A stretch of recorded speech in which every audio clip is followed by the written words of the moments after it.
Halo, selamat siang teman-teman. Jumpa lagi dalam mata kuliah penyuntingan naskah. Kemarin kita sudah membahas tentang teknik penyuntingan. Nah, teknik penyuntingan itu langkah-langkahnya apa saja? Coba mari kita lihat di slide. Di sini, selama proses penyuntingan teks atau karangan, seorang penyunting harus menggunakan teknik-teknik yang tepat. Secara garis besar, teknik atau langkah-langkah penyuntingan teks atau karangan sebagai berikut. Yang pertama, seorang penyunting itu harus membaca ulang konsep dasar teks atau karangan atau naskah yang akan disunting. Kemudian yang telah selesai itu ya tetap dibaca dengan penuh ketelitian dan kehati-hatian. Kemudian yang kedua, mengidentifikasi dan memerhatikan kesalahan-kesalahan yang terjadi dalam penggunaan bahasa, meliputi kesalahan penggunaan kata baku dan tidak baku, kemudian kesalahan ejaan, setelah itu kesalahan tanda baca, kesalahan diksi atau pilihan kata, kesalahan struktur, kesalahan konjungsi atau kata penghubung, bahkan yang paling biasanya itu sangat sederhana adalah kesalahan huruf kapital atau penggunaan huruf kapital dan penggunaan huruf kecil. Gitu. Jadi tetap harus membaca ulang konsep tersebut secara teliti dan berulang seperti itu ya, tidak cukup sekali atau 2 kali. Kemudian berikutnya adalah memerhatikan tata letak tulisan atau naskah meliputi penempatan posisi judul. Nah, judul utama ini mau diletakkan di tengah atau miring ke kanan seperti itu ya. Kemudian ada judul tambahan, ada subjudul, ada sub-subjudul. Nah, urutan penomoran, penempatan gambar atau grafik. Gitu. Jadi ini juga nanti bisa buat melatih Anda menulis skripsi ya, itu yang sering sekali walaupun masalah sepele. Jadi yang pertama kalian cermati itu adalah judul. Nah, kemudian di judul itu ada judul tambahannya. Kemudian di judul tambahannya itu ada subjudul lagi. Biasanya itu nanti ditulis 2.1. Kemudian sub-subjudul itu adalah 2.1.1. Seperti itu. Kemudian penomorannya 2.1.1 itu mau nomor A, B, C atau nomor 1, 2, 3. Hati-hati diperhatikan di situ.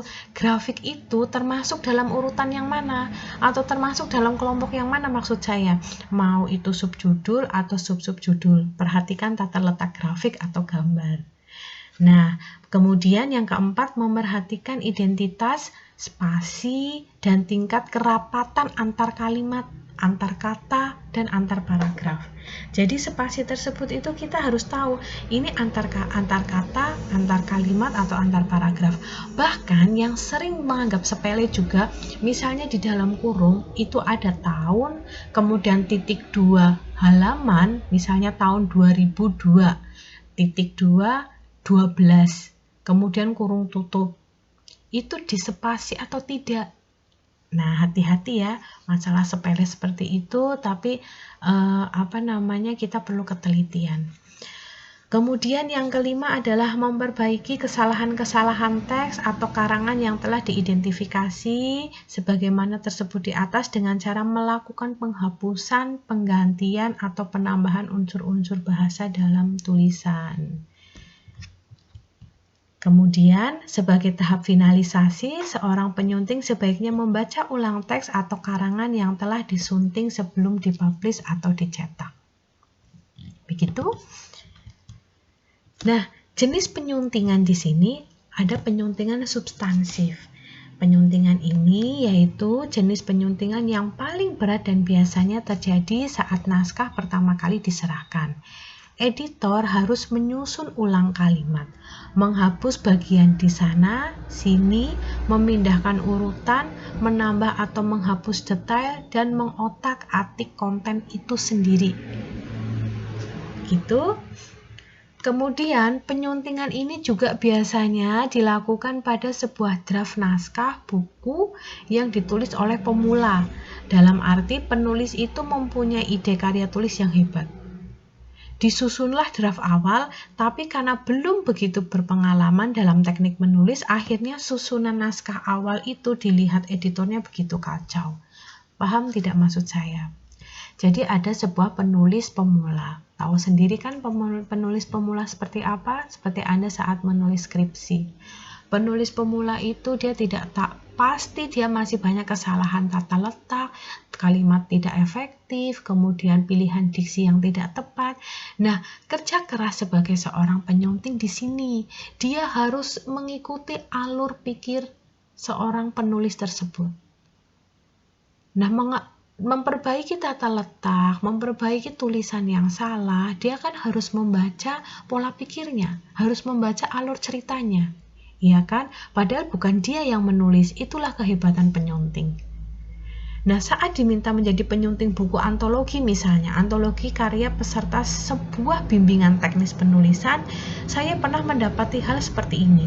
Dari 16 artikel yang dikirim, lebih dari separuhnya harus saya sunting substansinya.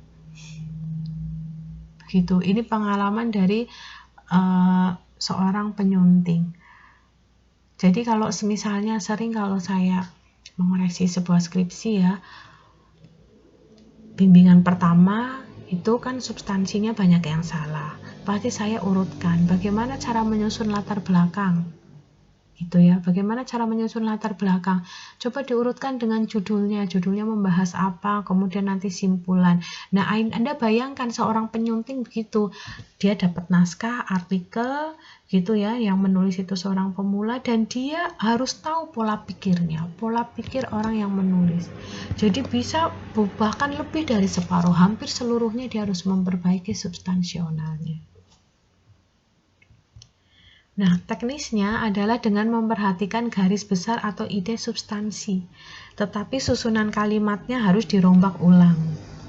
Nah, di sini sisi buruk dari penyuntingan substansi ini adalah gaya bahasa dari penulis tidak bisa dipertahankan. Kenapa coba tidak bisa dipertahankan? Iya, karena gaya bahasa penulis kan sebetulnya mempunyai ciri khas sendiri, tapi karena dia seorang penulis pemula misalnya dan substansinya masih sangat salah, akhirnya kan dia harus mengikuti gayanya si editor. Begitu loh. Paham ya? Jadi akhirnya kan yang bagaimana gaya bahasanya penulis itu bisa dipertahankan bahkan karena banyak yang salah dan harus dirubah. Akhirnya kan semuanya itu menjadi gaya penulisnya editor. Nah, seringkali gaya bahasa itu mengikuti gaya bahasa editornya. Nah, mau bagaimana lagi karena editor tidak bisa mempertahankan kalimat-kalimat yang disusun yang menurut pandangannya sudah kacau balau itu. Nah, karena proses penyuntingan substansi ini bisa sangat intens dan memakan waktu lama. Kadang-kadang editor harus memosisikan dirinya itu sebagai penulis, supaya dia memahami bagaimana karakter penulis.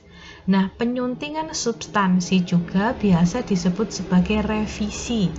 Jika penulis mendapat email dengan subjek email ini permintaan revisi, itu artinya tulisannya tersebut sudah diotak-atik konten aslinya. Konten aslinya itu dari penulis pertama tersebut. Nah, kemudian berikutnya adalah penyuntingan naskah atau copy editing.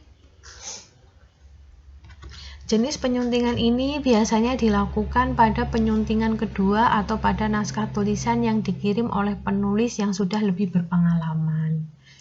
Nah, editor hanya menyesuaikan tata bahasa, mengganti kata atau frasa, memperbaiki pengulangan atau penggunaan kata atau kesalahan ejaan. Nah, bicara tentang pengulangan kata ini sering sekali dilakukan beberapa penulis tanpa dia sadari, termasuk juga saya sendiri di sini saat menulis sebuah artikel.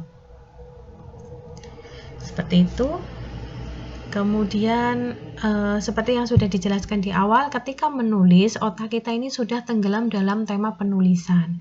Saat itulah ada beberapa kata yang terlanjur menancap begitu dalam, sehingga tanpa disadari penulis menggunakan berulang-ulang. Contohnya misalnya, dalam tulisan saya, dalam ini, nah misalnya kan di awal kalimat itu tidak boleh menggunakan kata dalam, tapi saat menulis itu kan kita seperti berbicara sendiri. begitu.